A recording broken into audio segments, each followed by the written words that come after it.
Greetings from Adventist World Aviation headquarters here in North Carolina.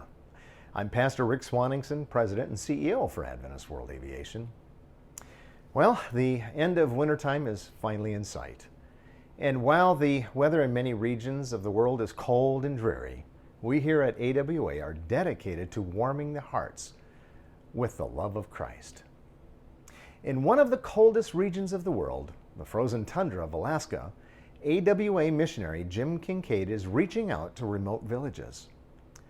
Currently, most of the 225 native villagers are without public water and sewer. Can you imagine the challenges of trying to follow basic hygiene practices in this type of environment? Several agencies are there working together to help with this difficult situation. AWA Alaska will be distributing supplies to 11 villages in the interior. ACS, or Adventist Community Services, is providing warehouse space in Fairbanks, Alaska for securing storage until the shipments can be distributed to the villages. And lastly, AWA Alaska will be completing final distribution to the 11 villages in the interior. This will require between 25 and 30 flight hours over a span of more than 2 weeks. Recently, Jim reported that villages located on the Yukon that depend on subsistence resourcing for their daily fare were hurting due to lack of those resources. Salmon usually provides a major portion of both human and animal diets. This year alone, the annual salmon run did not materialize. The lack of adequate salmon run is a disaster for both man and dog. The Purina Food Company is generously donating more than 30,000 pounds of dog food. Jim made contact with the principal leaders of these efforts and offered flights to any villages within about 300 nautical miles of our AWA Air Base in Fairbanks, Alaska. We are on standby to help wherever the need comes or arises. In other parts of the world, we're reestablishing our mission bases. Nicaragua, Josh and Yosiday Fix are finally deployed into that country. They're there now with Ray and Julie Young and the boys doing their initial assessment of the needs for that country and getting the plane ready. They're working on the plane this very day. We're excited to see that they were able to talk to the aviation officials in Nicaragua to be able to reestablish our flight ops there again. And hopefully before Josh and Josie come home to pack up their things for permanent deployment to Nicaragua, that they'll be able to even take a few medevac flights and save some of the lives of the Nicaraguans and the Mosquito people. In the year 2020, we had so many false starts. It was very easy for our missionaries to become discouraged. And Josh and Josie, the Lord's seen them through, and they're there now, and their boys are happy. They feel like they have found a home in Nicaragua. Ray and Julie Young are working diligently to make sure that all the logistics are there and the aircraft is annulled properly and all the details of project management are well maintained. So this morning in La Tronquera, we have hired 5 of the local community members to cut 13 sections of the runway. I'm taking video of it. This is one step further in getting the runway cleared for flying. We've had some good help there, but it's time now for our missionaries to go into place. So pray that we can get that permanent deployment underway very soon. So in the meantime, they'll be there for at least 90 days, working with the local leaders, with our conference there in Nicaragua, and with the local pastors as well as the local community leaders to make sure that things are going well. Much need is there. We, of course, this last year were able to supply water by installing a water tower in our community. The water has been something that's been so crucial to that community, and they know it came, of course, from AWA, which we give all the glory to God. We let them know that this is living water from Jesus.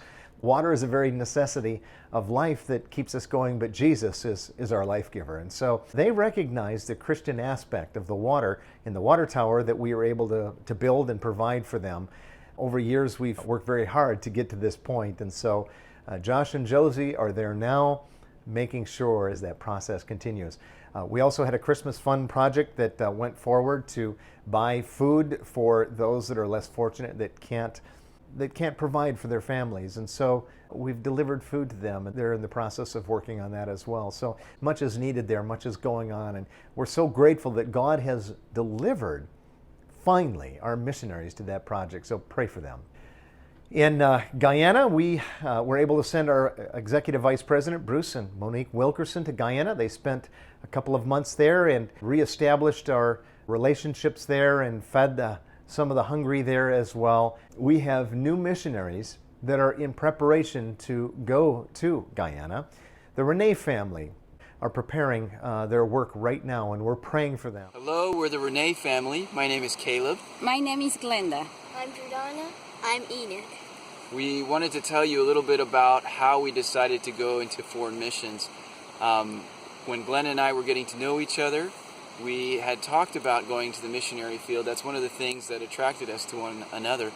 And we found that now, the way that we've seen the world changing, the way that everything seems so united, that the birth pains that Jesus talked about before His second coming are right now. We know we're in the toenails of that image of Nebuchadnezzar. And so we felt like now was the right time to join in foreign missions. And that moved us to look online for different ministries to join. And God brought us to AWA. And since I talked to Reba, it was very clear that that was a place. As she mentioned, that they were praying for families to join them. So here we are, happy to be part of the AWA family and ready to go to Guyana or any place that you require for us to go. And God, of course, wants us to go. Glenda is in the midst of flight training, and she's coming along nicely because we can do all things through Christ who gives us strength. So pray the Lord of harvest. We have new workers in our office, headquarters here in North Carolina. Jose Aponte Morales is now with us. He and his wife Betsy are working with us, and their girls. We're so happy that they're part of our family. He's in final stages of his FAA equivalency. He's been a mechanic for the U.S. forces and has his military equivalency, but he now needs the civilian equivalency, so he's working on his AMP, finishing the details up. He's got all the papers signed by what we call a FSDO, which is a Federal Aviation Officer. He is a private pilot. We're going to finish his training. We're excited about Jose and his family and his wife Betsy being with us, and we hope that we will have a country for them to deploy to very soon. I felt the call from God, and I decided just to come here and work for God. Here, I'm just completely new with this. Thanks to Kyle, is the one is teaching me how to work with general aviation when I used to work completely with fighter aircraft. It's completely different world, and I'm just here taking all the knowledge that I could from Kyle and getting ready for me to get my AMP and all the stuff that required for me just to perform the work that is needed here in AWA. Philippines is doing evangelism, and church planning process there has been so amazing. Plane is there, it's ready to fly, it's been annualed. We are praying the Lord of Harvest there to supply good missionaries to be able to fly our plane there as well. Here at home, we've been working tirelessly, making planes ready to go into country. The Nicaragua plane is all but ready to go. Kyle's been working diligently on that. We've been working on donated aircraft to either put them up for sale or put them into service so we can continue the ministry there. And we've been doing angel flights. We've accomplished several over this year. For a while it was difficult because people weren't getting their treatment for fear of COVID. But now our angel flight program has picked up, and we're glad to see that it's starting to move again. We recently took Melanie to up by Washington, D.C., just outside to Johns Hopkins Medical Center up there to have specialty treatment. We're sitting here with Melanie Ballou, and Melanie has been suffering with cancer for quite a few years. Unknowingly, yeah. And then the sad part of it is she was misdiagnosed. They were treating the wrong cancer. Is that right? No, they were treating me for neurofibroma. Okay. And it turned out it's malignant. Okay, so they were treating her for obviously different procedures, and she was getting treatment in Greenville, South Carolina. So, tell us your journey on all of this and what's happened to you. Well, basically, I was having some kind of autoimmune issues, or what I thought were autoimmune issues, and having some pains and things, and the doctors would say, oh, you have fibromyalgia. They're telling me I had this, that, and the other thing. I'm like, no, it's something else. And my neurologist sent me for an MRI of my lower back and found a mass on my spine. Sent me directly to an oncologist in Greenville who had some more scans done. And they wanted to do surgery, and then God put a lot of roadblocks in my way where I couldn't have surgery because of surgery, they said, my young children, it would leave me paralyzed. But they wanted to watch the growth of it. They did a biopsy, said it was a neurofibroma or a schwannoma. They weren't sure. They had to send it off, to Harvard or someplace to be tested, and even then it came back odd. But they went with the neurofibroma scenario, and just kind of wanted to watch the growth pattern of it. They didn't know how long it had been there. So we watched the growth of it annually. They do an MRI, and if it grew more than like a centimeter or more a year, they'd see about removing it, things like that. But I had young children, and they didn't want me to, if I could deal with the pain, they said that would be the better way to go. And that's what I did. How many years ago was that? 2014, well, 2013, 14, that area, yeah. Around 2017 or so, I asked about the growth of it being, sometimes more than a centimeter a year, and it was getting bigger. The neurosurgeon was basically like, I'd rather the tumor paralyze you than me. And I was like, okay. Yeah. And what if it becomes malignant? Would you remove it then? And then he was like, well, by the time we find out it's malignant, you might as well go home and spend what time you have with your family. So at that point, I was like, I need a second opinion. And I got a second opinion from a doctor in Spartanburg who said, oh, yeah, I can debulk it for you because it was starting in 2018, it started growing into my abdomen, 2019 area. I couldn't feel it before, but then in 2019, I could feel it a lot. And I was sick with the flu in 2018 and had a lot of lung problems, so they couldn't do surgery to debulk it. So then when I finally got well enough to go back to the doctor, he decided that debulking was probably not the way to go, and I should go to a bigger hospital. So at that point, I was referred to Presbyterian. That didn't really work out, so then I ended up with Johns Hopkins. So Johns Hopkins up here in Washington, D.C. area. Oh, wow. So right up here. You didn't go anywhere else. Right. No, I went straight to Johns Hopkins, yeah. Oh, wow. The doctors were interested in me, and they talked to me, and I felt in my heart that was where I needed to be. At that point, I didn't know I had cancer. So they did a biopsy and determined that I had cancer and told me I was misdiagnosed, that it actually was not a neurofibroma or a schwannoma, but a sarcoma. Oh, my. Yeah. I wasn't discouraged because I knew, God had a plan at some point. Of course, when you find out you have cancer, it's very challenging. I guess your courage gets challenged. And I'm not going to say I didn't have my moments where I was just like, I can't believe it, it's not going to work. But then I have to get my grips back about me and realize that God's taken me this far, and it'll be all right. Melanie, you have three children. So she has 3 children. Her husband's name is Todd. Todd is a loving man and has been right by your side during this whole time. Melanie raises miniature donkeys as well. And tell us a little bit about your children and your husband, how they've been handling all of this. Surprisingly well, the kids, I think. There's been a little showing out of my youngest son, but I'm thinking that's, just trying to process everything. And I know he's a very sensitive person and he's concerned. But my husband, I think, had the first time I was here for my chemo, I think it was a huge adjustment for him. He's got the household by himself, the farm by himself, the kids by himself, and he can't be here with me because of COVID. He couldn't even go in the hospital when they took me in. He had just dropped me off and leave, and I know it was heartbreaking. So that's hard for him. Yeah, it's hard for his spouse. Was. Well, in a few minutes we're going to be taking off here, and we're going to have prayer with Melanie, and our office staff has been so encouraged by your story and your courage of faith in God and all of this, and I know that as we press forward for waiting for Jesus to come, it's stories like this that keep us going and keep the faith alive and keep our hope high.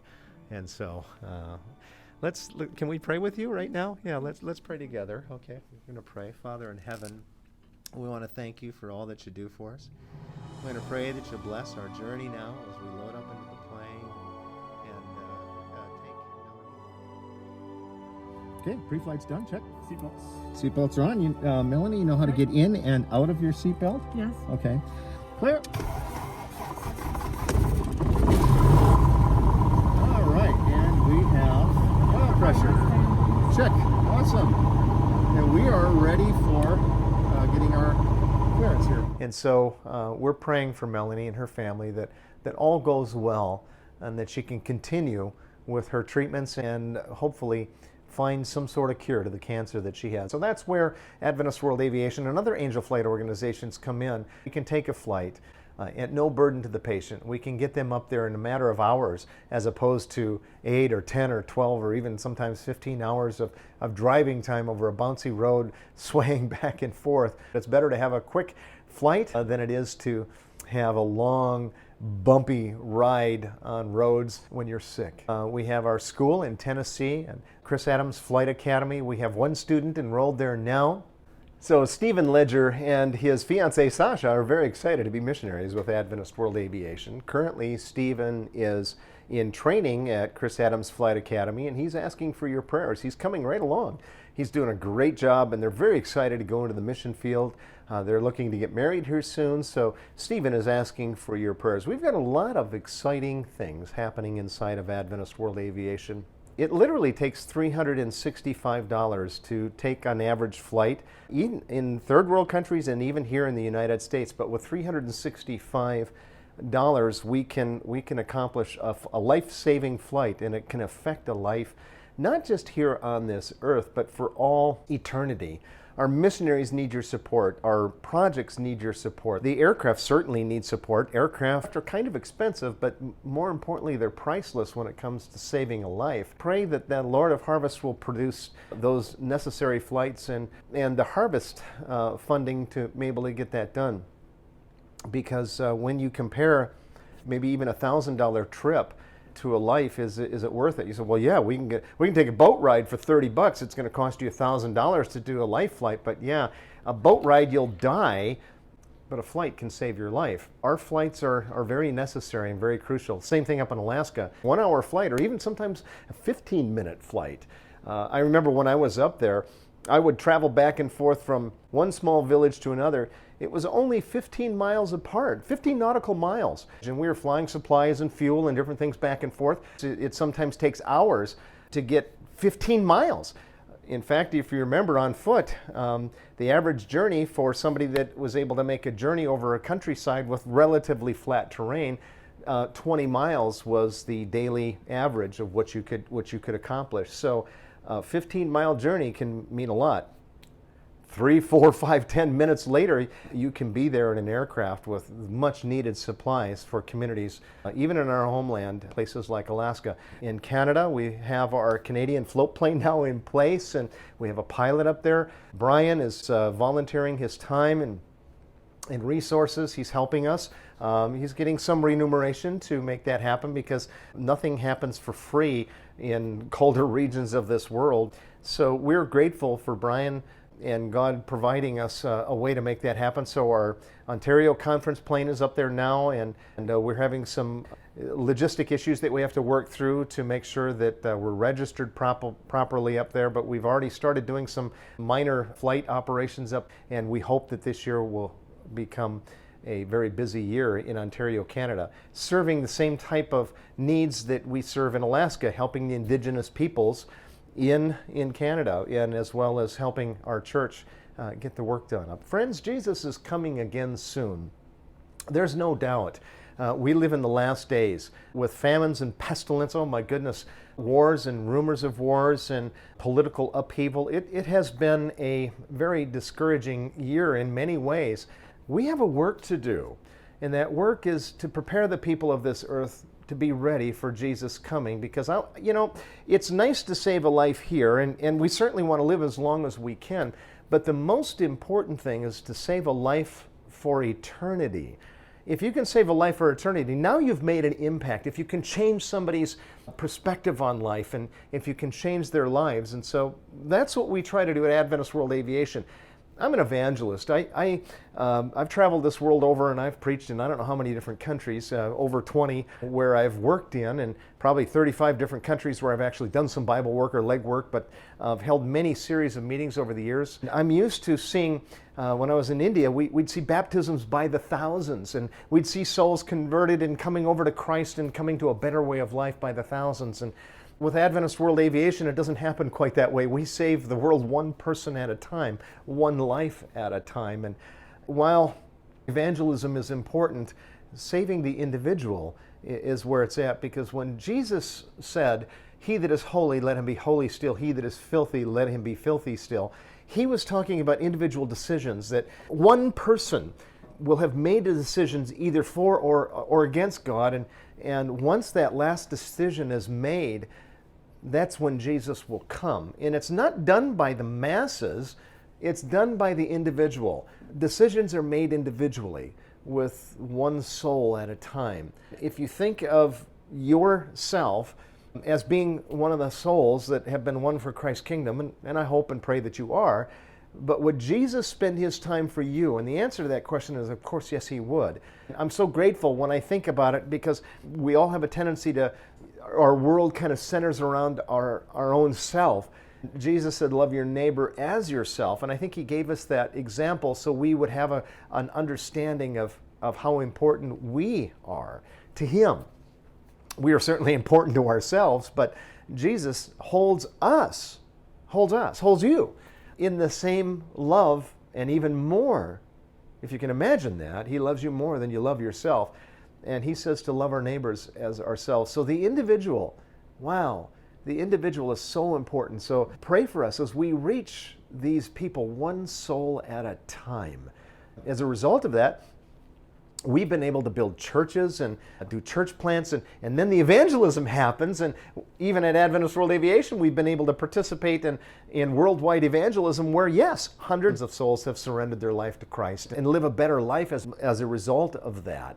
And so, yes, one at a time, then evangelism, then we build, we do harvest. But it's all, at the end of the day, what it's about is about improving life. We're not able to save everyone we come in contact, but I do know this: we always leave the people that we work with in a better condition than when we found them, and they remember that. And when they see what we do for them, it's such an odd thing for them. They consider that.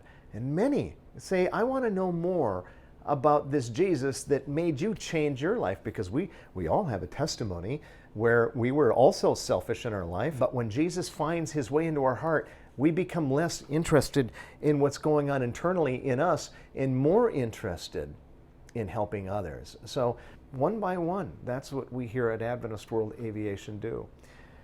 It's been a journey. I've been president now for going on 10 years, but I got to tell you, it's been worth the battle. There's been a lot of uphill struggles that we at Adventist World Aviation have overcome, and we've done that through prayers and support of our constituency and you and our new members of Adventist World Aviation. I just want to say thank you. We don't do this alone. We don't take you for granted by any stretch of the imagination. You mean so much to us. If it wasn't for you, we seriously, we couldn't do what we do. And I can think of, there was a young man when I went to a country that we started working with. We worked with him, and it impacted his life so that he left his former way of life, and now he's helping others. And he's doing it in an encouraging way. So these stories happen all the time. Sometimes it takes 10 or 15 years to find out the impact of your life. Jim Kincaid up in Alaska told me that work is generational up there. You have to change a whole generation of thinking in Alaska. A lot of it is, there's a lot of alcoholism, there's a lot of drugs, there's a lot of drinking. Life is not the healthiest form of life that they live. And you have to change an entire culture. So you begin with the children and you work with them for 10 years at some level. You've changed a culture, because if you get a 10-year-old, well, of course, 10 years from now, that young child is 20 years old. It changes them. In order to continue to relieve the critical situations, we need your help and your prayers. Prayers make things possible that seems impossible. Prayer makes things possible for us to save lives. and share the love of Jesus. Thank you for your prayers. We also need your financial support. Your donations make the mission flight possible. Please go to our website, flyawa.org. That's flyawa.org. Or give us a call at 1-888-477-8945, or locally at 919-938-AWA0. That's 919-938-2920. Call and make that donation today. Thank you, and God bless you. Together, we can reach the hurting and the hopeless people of this world with the love of Jesus. God bless.